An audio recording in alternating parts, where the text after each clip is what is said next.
Êxodo 15, do verso 20 ao verso 26. Êxodo 15, de 20 a 26. A profetisa Miriam, irmã de Arão, tomou um tamborim e todas as mulheres saíram atrás dela com tamborins e com danças. E Miriam lhes respondia: canta ao Senhor, porque gloriosamente triunfou e precipitou no mar o cavalo e o seu cavaleiro. Fez Moisés partir a Israel do Mar Vermelho e saíram para o deserto de Sur. Caminharam 3 dias no deserto e não acharam água. Afinal chegaram a Mara. Todavia não puderam beber as águas de Mara porque eram amargas. Por isso chamou-se-lhe Mara. E o povo murmurou contra Moisés, dizendo: que havemos de beber? Então Moisés clamou ao Senhor, e o Senhor lhes mostrou uma árvore. Lançou a Moisés na água, e as águas se tornaram doces.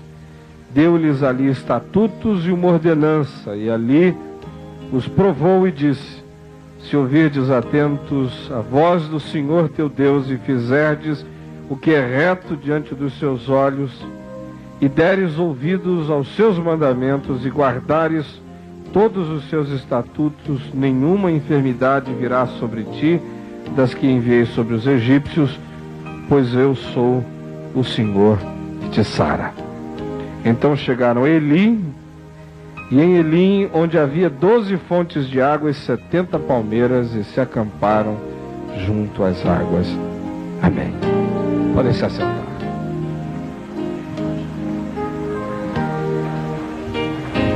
Todos nós, neste mundo, vivemos entre sinas e oportunidades. Entre coisas que, às vezes, se nos afiguram absolutamente condicionantes para o nosso comportamento, vida, expressão, e outras que se nos apresentam como portas abertas, como chances, como momentos de virada. Sina é tudo aquilo que parece que chega com aquele poder de nos fazer pensar e crer que a gente nasceu de um jeito, vai viver de um jeito, vai morrer daquele jeito, não há nada para fora daquele caminho. Isso é uma sina. Essa coisa que está escrita nas estrelas, de que se eu sou desse tipo, eu reajo sempre assim. Para fora desse confinamento, há muito pouca chance, muito pouca possibilidade. Eu sou assim, essa síndrome de Vespa, que nasceu com o poder de dar ferrão, não sabe fazer carinho, só sabe ferroar. Oportunidade a gente sabe o que é. Quando ela chega, a gente sabe quando ela chegou? Muito pouca gente sabe. A gente teoriza sobre a oportunidade, mas pouca gente sabe quando a oportunidade está à mão.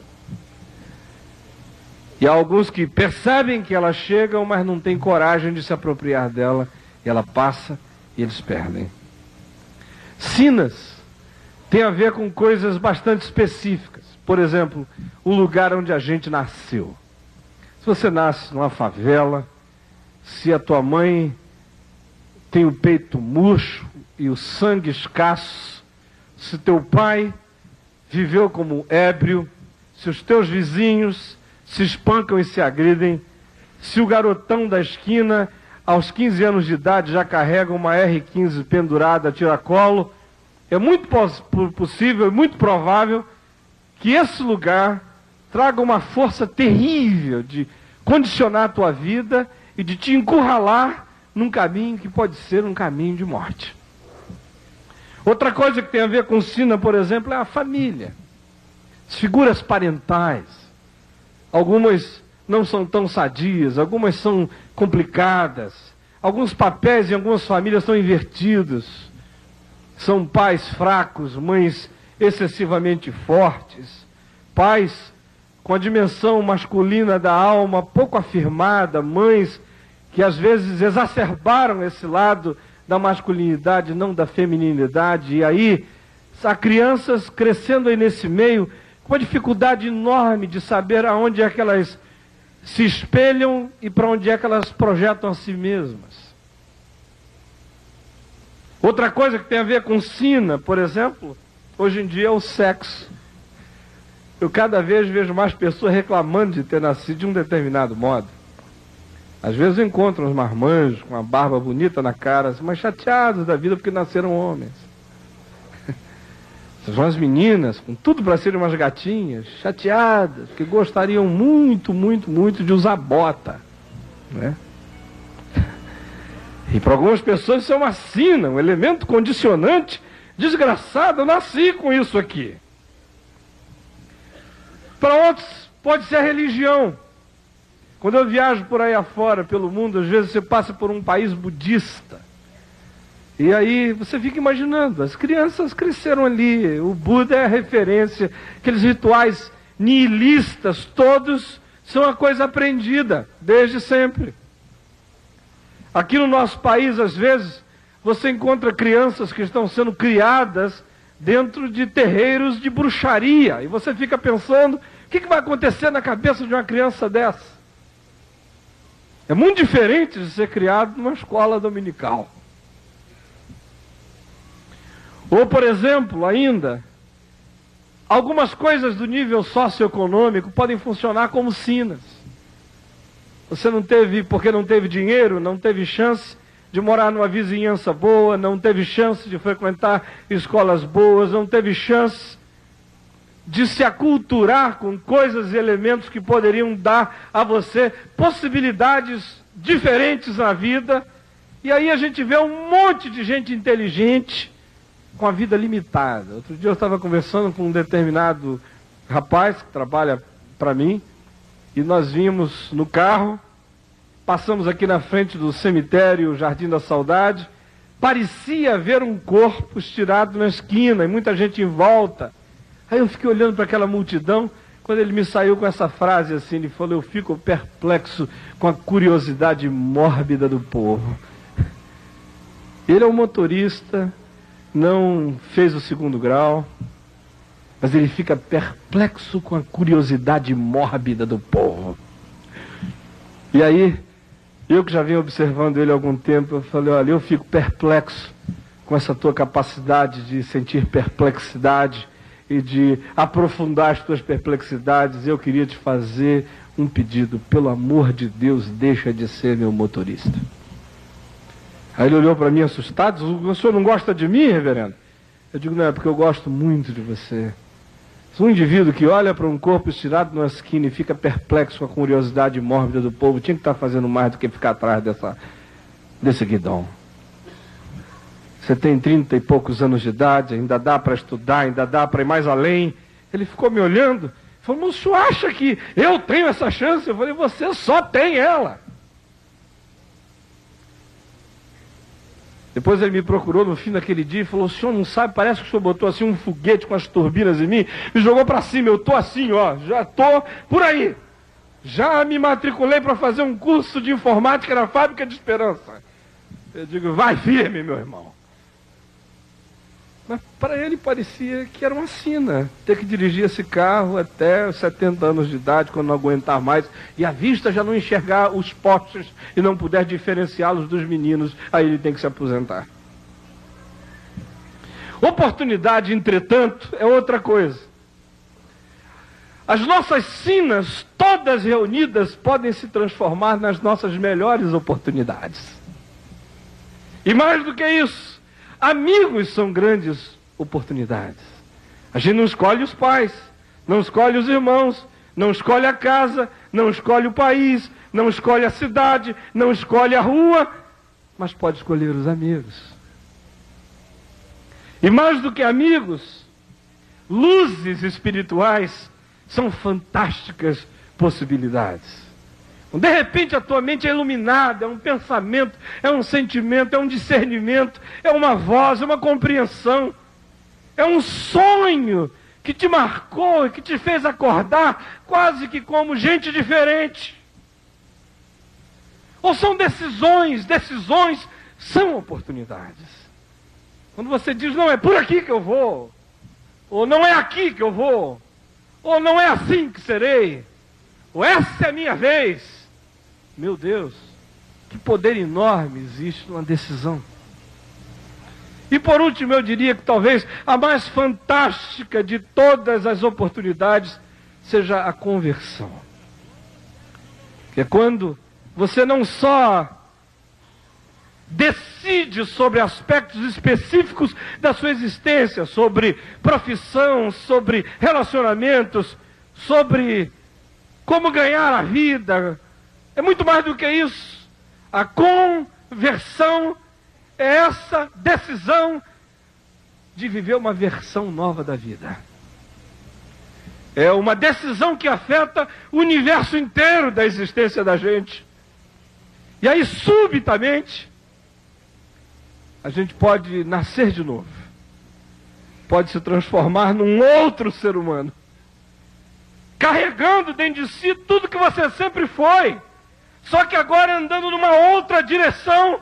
E na direção daquele que é o único que pode me fazer parecido com ele. Porque a minha única chance de ser melhor do que eu sou é se eu de alguma forma puder me tornar mais parecido com ele. Com o Senhor Jesus. Sinas e oportunidades. Esse texto que a gente leu aqui nos fala de dois seres humanos vivendo entre sinas e oportunidades. Um deles é Miriam, o outro é Moisés. Ambos são filhos de pais impressionados com o valor da água, a tal ponto que nasce a menina e eles a chamam de Maraiã, que significa água amarga ou água doce. Aí nasce o menino, e o menino está fadado, está sob a sina da morte, tem que ser executado, mas eles o jogam no rio, porque apesar do rio poder ser encarado por muitos como uma sina, para eles o rio é uma oportunidade. Jogam o menino no rio, e a oportunidade da graça de Deus o conduz às mãos da filha de Faraó, que o toma e o chama Moshe. Moisés, eu o tirei da água. E aí esses dois passam a vida inteira tendo a existência deles marcado pelos símbolos, pelas figuras, pelos memoriais, pelas decisões relacionadas à água. Senão vocês vejam a sina de Miriam em relação à água. Primeiro ela ganha esse nome, água amarga. Que nome tremendo, né? Nasce aquela menininha fofinha, bonitinha, cheirosinha. Você diz, eu vou te chamar de água amarga. Meu Deus. Água amarga. A primeira missão que água amarga tem na vida é vigiar a água do rio Nilo. E aí que ela aparece no livro de Êxodo, à beira do rio, olhando o irmão que foi colocado num cestinho. A segunda vez que ela aparece de novo na Bíblia tem relação com água. Eles atravessam e eles estão diante do Mar Vermelho. E todos eles pensam que o Mar Vermelho vai se transformar na sepultura do povo hebreu. Ela aparece em algumas outras ocasiões. Numa delas ela se manifesta rebelada contra o irmão Moisés. Recebe como castigo divino uma praga, uma lepra. E logo depois de experimentar a lepra, o texto já diz que ela começa a morrer. E ela morre outra vez num lugar marcado pela água. Ela morre em Meribá. Morre ali. Água amarga é sepultada, e diz a Bíblia, o povo de Israel sentiu sede. E eles reclamaram de Moisés porque estavam com sede. E Moisés recebe uma instrução de Deus, que lhe diz, fala à rocha e ela dará água. E Moisés, ao invés de falar à rocha, pega um pedaço de pau, dá 3 cacetadas violentas na pedra. Sua desgraçada. E água já. E agora? Em nome de Jesus. Está amarrado. Água. Aí sai água. Aí Deus diz: meu filho, eu tinha mandado falar, não foi da cacetada. Interessante, a morte de Miriam está relacionada ao episódio da água que decide o futuro de Moisés. Essa é a sina dela. E qual é a sina de Moisés? Tirado da água. Tem tudo a ver com a água também. Primeiro, o rio onde ele é posto, onde quase morre, de onde é arrancado. Depois, o mar vermelho diante dele. Para ele é o lugar também da sepultura. Atravessam o mar vermelho, aí eles dão de cara com uma fonte de água amarga, Mara. Eles vão mais adiante nessa relação toda de água em água, e ele chega a Meribá, que é onde ele cai, aonde ele faz o que Deus dissera que não era para fazer. Água para ele é tentação. É a tentação do Nilo, é a tentação do Mar Vermelho, é a tentação de Mara, da água amarga, é a tentação de Massá, de onde não há água para o povo e há exasperação na alma dele, é a tentação de Meribá, onde ele cai. Agora vejam, que cada uma dessas sinas, na maioria das vezes, se tornaram em grandes oportunidades para os dois. Primeiramente, pensa em Miriam. O Nilo não foi a referência psicológica das fobias aquáticas dela. Já imaginaram se o menino tivesse afogado ali dentro daquela cestinha? Se fosse hoje em dia, coitada, ela estava aí num divã para sempre, fazendo psicanálise. Mas doutor, eu tenho uma angústia enorme. Mesmo quando a ducha está mais forte, eu começo a me afogar. Eu me lembro de Moisés afogando, mas não foi isso. Ela viu o menino sair incólume. A sina virou oportunidade. O Mar Vermelho não a deixou com angústia de ex-surfista que abandonou a profissão por causa de uma soca poderosa, não. Ela passou a pé enxuto, chegou do lado de lá, pegou um tamborim e fez uma batucada para Deus com toda a alegria do coração e dançou festivalmente. E em Meribá, onde ela morre, aquele lugar, entretanto, tem uma positividade em relação a ela, porque ela vai embora e o povo fica com saudade. Tem um texto judaico antigo, escrito em Tiberíades, aí pelo ano 134 da era cristã, que diz que o povo sentiu saudade de Miriam, e isso exacerbou a sede de água. Então, para ela, aquilo foi um memorial à ausência dela.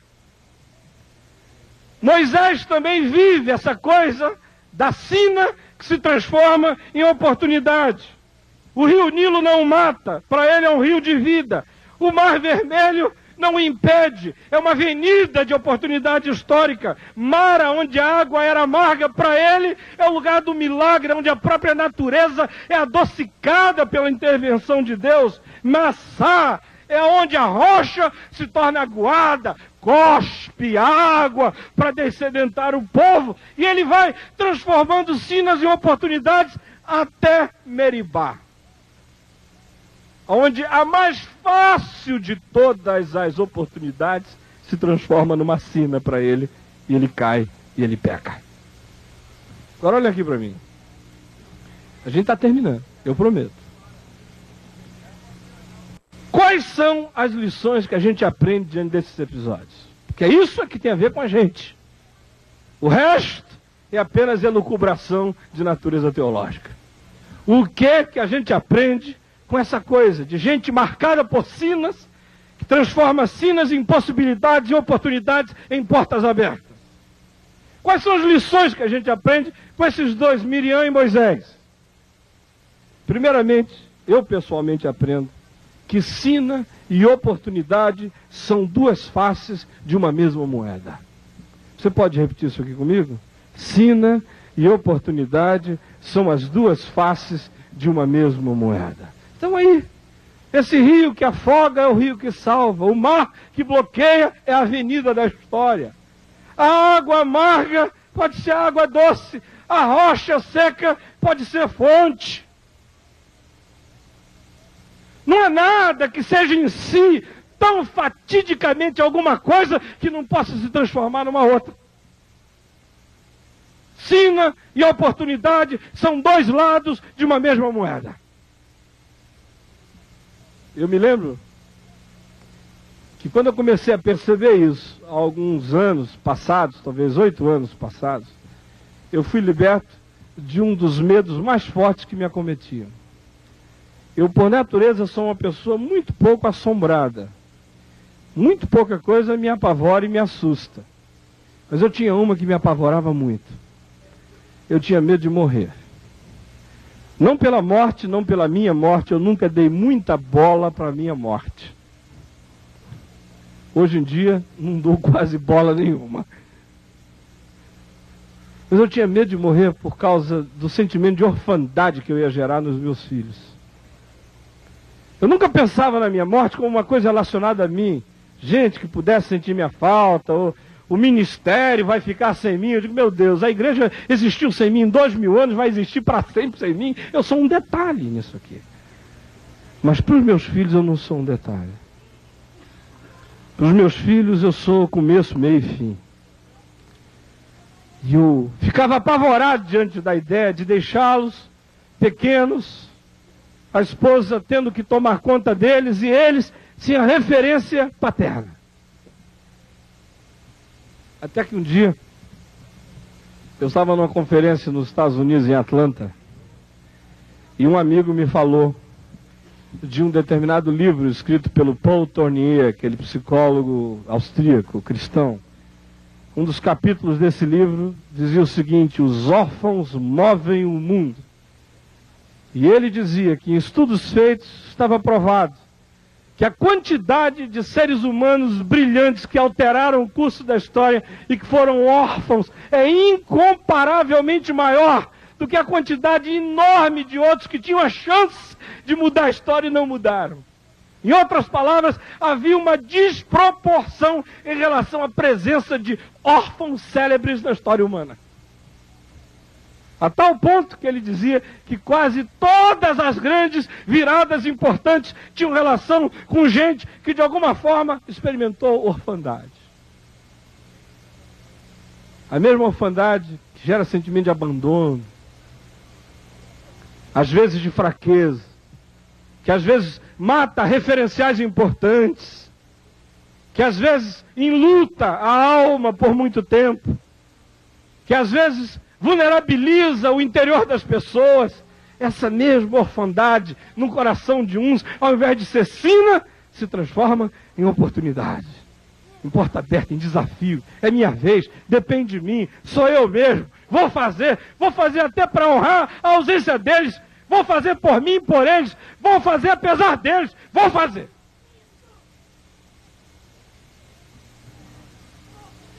Outra coisa que eu aprendo aqui quando eu olho para Moisés e Miriam é que não há sina tão final, tão definitiva, tão fechada, que não possa ser convertida.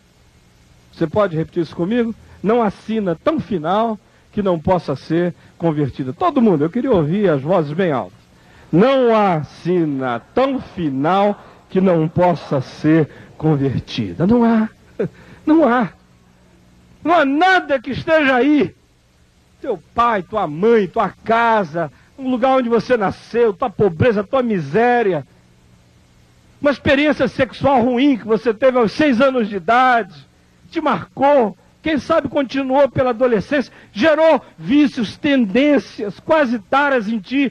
Não há nada que seja tão final que na graça de Deus não possa ser alterado, não possa ser mudado, não possa ser mexido. Não há nada. Nada, nada.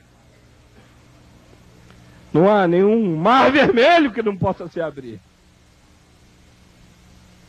Não há nenhum Nilo da morte que não possa se transformar num pavimento de vida e esperança, levando a algum porto da graça de Deus.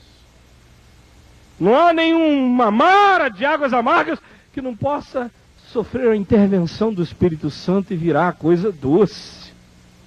Não há. E a terceira e última coisa que eu aprendo olhando para esses dois aqui Moisés e Miriam, é que não há oportunidade tão segura que não possa ser perdida. Você pode repetir isso comigo? Não há oportunidade tão segura que não possa ser perdida. Bote esses três juntos. Sina e oportunidade são os dois lados de uma mesma moeda. Não há sina tão final que não possa ser convertida, e não há oportunidade tão segura que não possa ser perdida. Você veja, Moisés e Miriam vêm lutando contra tudo, contra todos, e vêm vencendo, até que chega uma hora na vida de Moisés que é a mais fácil de todas as horas. Foi mais fácil do que o Nilo, porque no Nilo ele era um menino impotente, levado pelas ondas, pelo capricho das águas. Mais fácil do que o Mar Vermelho, era esmagadoramente grande.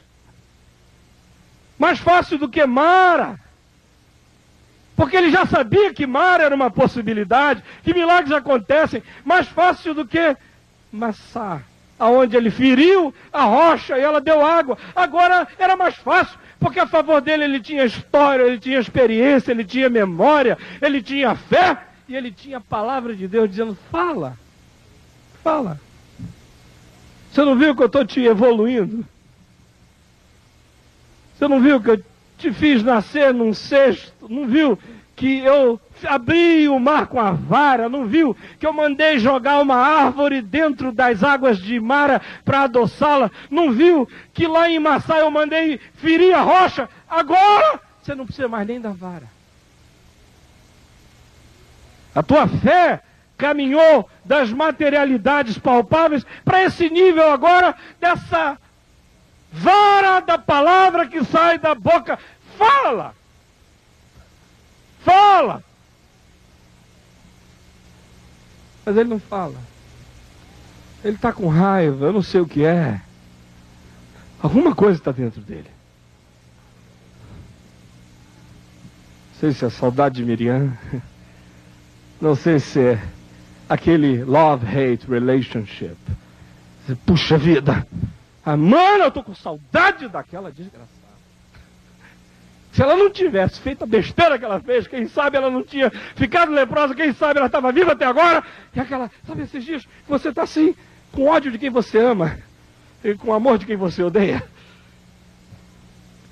Esses dias que você está assim, cheio de uma fé raivosa, de uma raiva crédula. Esses dias que você está assim, tomado por essa autoridade espiritual tirana e dessa tirania pretensamente tão espiritual.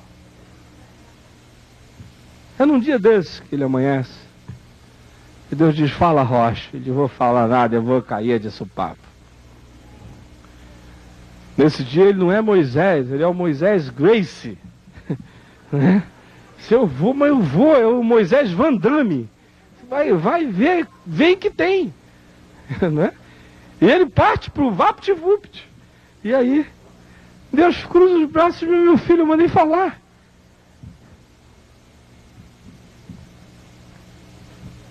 Não havia nada tão certo como aquilo. Talvez fosse a última tentação das águas. Depois disso, o que viria era o Jordão que ia se abrir e a terra prometida que ia ser tomada. Mas é aí, nessa última, na mais fácil, nessa oportunidade tão simples que ele cai. Porque não há nenhuma oportunidade tão segura que não possa ser perdida. E aí, gente? O que é que faz diferença entre a sina e as oportunidades na vida da gente? Como é que a gente que olha para a vida e diz: eu carrego sinas? Ser filho desse pai é uma sina, dessa mãe, ter casado com a fulana é uma sina. Estou com o fulano. Trabalhar naquela empresa é uma sina. Ser brasileiro é uma sina desgraçada. Como é que a gente muda sinas e as transforma em oportunidades? Quando a gente olha para a vida dos dois, a gente vê que algumas coisas simples são presentes lá. A primeira é que a gente transforma karma em possibilidade quando a gente é tomado por um sentido de missão na vida. Quando Miriam vai para a beira do rio e olha o irmão, ela não está olhando e contemplando um espetáculo de imersão. Ela não é mórbida, ela não está ali para ver o irmão ser afogado. Ela está com certeza de que as águas vão levar a um lugar bom. Quando você olha para a vida assim, aquele menino naquele cestinho tem missão, e a minha missão é tomar conta dele aqui. Quando você olha para a vida com missão, não importa qual é teu nome, não importa quem é teu pai, não importa de onde é que você venha, missão transforma a sina em oportunidade. Segunda coisa, quando você tem certeza de fé, fé transforma karma em oportunidade. Ele, ao invés de chegar dizendo, eu com esse nome, Mara Ian, água amarga, tinha que ficar mesmo na ladeira desse rio, ver meu irmão morrer. Chega lá no Mar Vermelho, ô desgraça, porque Miriam, Mara, Ian também pode significar água salgada. Eu sabia que eu ia morrer aqui, afogado nesse mar. Fé! Coloca você na vida com essa chance de olhar, seja lá para o que for, não como aquilo que vai te comer, mas como aquilo que vai te alimentar, em nome de Jesus. Moisés, eu sou Moisés, sai da frente, água, eu fui tirado da água, vou passar pelo meio de ti. Em nome de Jesus. Obediência é aquilo que mantém as oportunidades. Se Moisés tivesse sido capaz de falar o que Deus mandou falar, de fazer o que Deus mandou fazer, a última sina tinha se transformado na maior de todas as oportunidades. De modo que a lição é forte. Quem mantém conexão, harmonia com a voz de Deus, tem muito mais chance da vida de transformar sinas em oportunidades e manter as oportunidades para além do tempo. E por último, contentamento pessoal ajuda a gente a transformar sinas, karmas em oportunidades. Vejam só, Miriam vem vencendo tudo. Vencendo o nome, vencendo o lugar onde ela vive, o povo ao qual ela pertence, ela é escrava, vencendo a calamidade do rio, onde as crianças são mortas e afogadas. Ela passa pelo mar e faz samba de Deus, canta e se alegra. Ela vai passando por tudo isso. Só que de repente, ela, que é Miriam, resolve ser Moisés. Ela perde o contentamento pessoal com quem ela quer ser o irmão. Ela entra em crise, faz uma rebelião contra Moisés e diz, se você está pensando que Deus só fala com você, fala comigo também daqui para frente. Eu quero estar aí nessa boa também. Quando você sair para ver a Deus e ouvir a voz dele, me leva junto, porque eu tenho o mesmo direito. E aí ela faz isso com a vontade enorme de assumir liderança, a liderança que era do irmão. Nesse dia ela fica leprosa e logo depois ela morre. Porque olha aqui para mim, não há nada que me ajude mais a ser maior do que eu, do que a vontade de ser eu mesmo, além e ali. Quando você se conecta a você, e você cresce de você para você, e de você para você mais além, e de você para você mais amadurecido, e de você para você mais perceptivo, e de você para você mais humano, e de você para você mais humano, solidário, misericordioso e cheio de fé. Quando você vai crescendo de você em você, de glória em glória, mas a glória que vai de você para você mesmo além. Aí, não importa qual é a sina, você vai quebrá-la. Mas se no meio dessa coisa você começa a querer sair de você para ser alguém, você arranca de si mesmo toda essa energia da graça de Deus que pode empurrar você para frente, porque você só tem a chance de quebrar a sina se for para você ser você mesmo, cheio da graça de Deus. Se for para você tentar ser qualquer outra pessoa, você vai ser menos que você. Aí, o que fica para nós é simples. Não há nada escrito nas estrelas. O que há são fatos e circunstâncias e um mundo tomado por duas forças. Forças que querem nos condicionar e outras que podem nos libertar. E aí, no meio dessas duas forças, estou eu, está o meu Deus.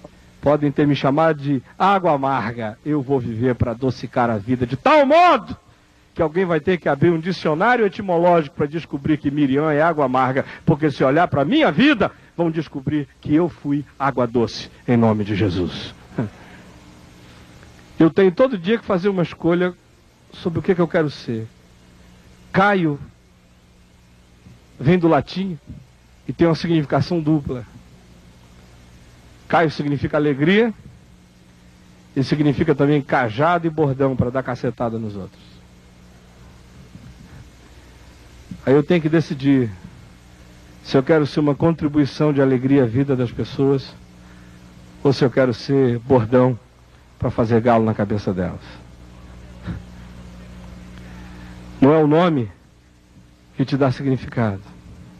É você que dá significado ao seu nome. Em nome de Jesus. Amém.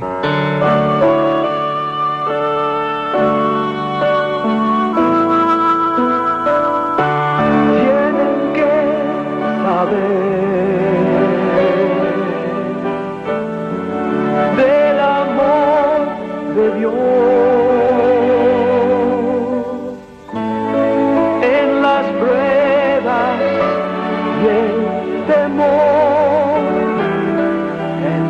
Refugio da.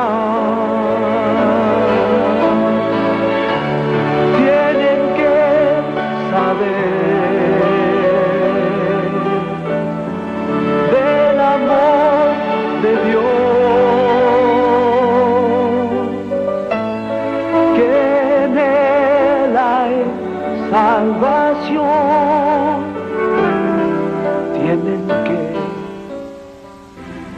Senhor Jesus, nós estamos aqui com mais ou menos vantagens. Às vezes, nossas maiores desvantagens podem se transformar nas nossas maiores virtudes. Às vezes, nossos maiores recursos acabam se transformando nas nossas maiores tentações. Às vezes, Senhor, é aquilo que os outros invejam mais em nós, que é aquilo que mais mal faz a nós. E às vezes, Senhor, é aquilo que a gente menos percebe como importante em nós, que pode ser a coisa mais essencial na Tua mão, na nossa vida. Por favor, Senhor, abre os nossos olhos, abre os nossos olhos, abre o nosso coração, para que a gente veja que em cada sina uma oportunidade. Para que a gente veja, Senhor, que em cada nome feio pode existir um estímulo a se fazer uma vida bonita, Senhor. Ajuda a gente a perceber que os rios que afogam são também os rios que salvam.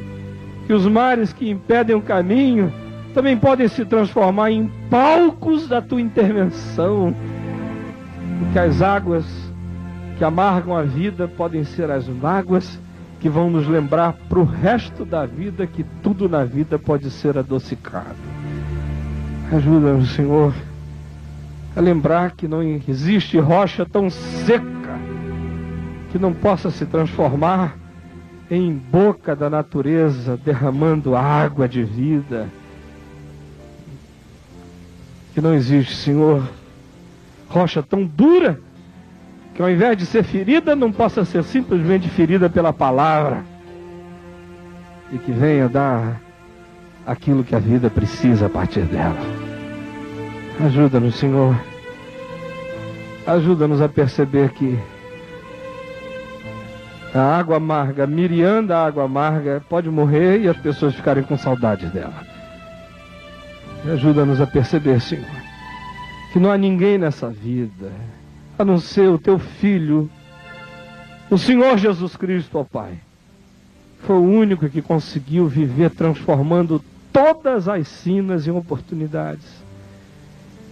E transformando e usando todas as oportunidades para a glória do Teu nome. De tal maneira que Ele foi tudo em todas as coisas. Eu,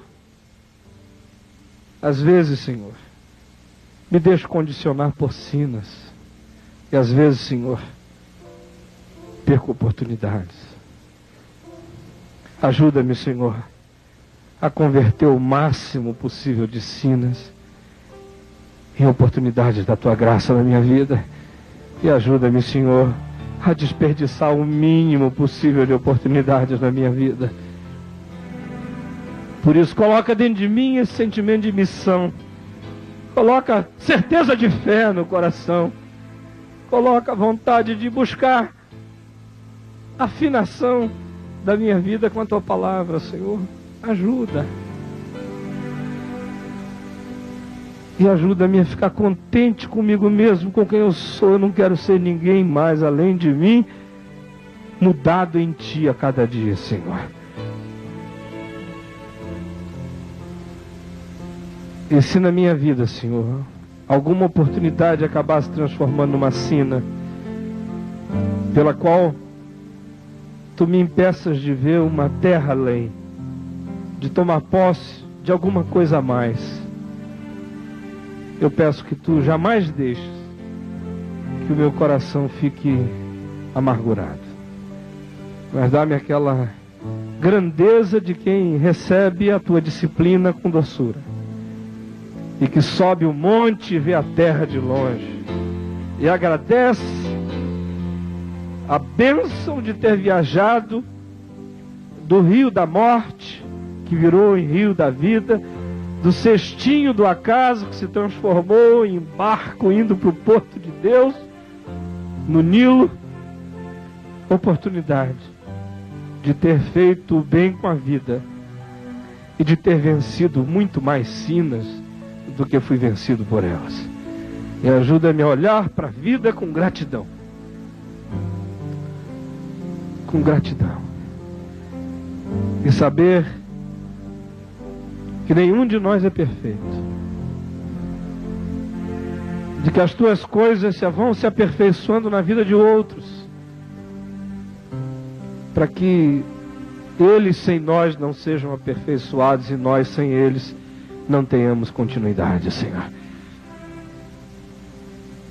Muito obrigado pela Tua palavra e pela Tua graça. Em nome de Jesus. Amém, Senhor.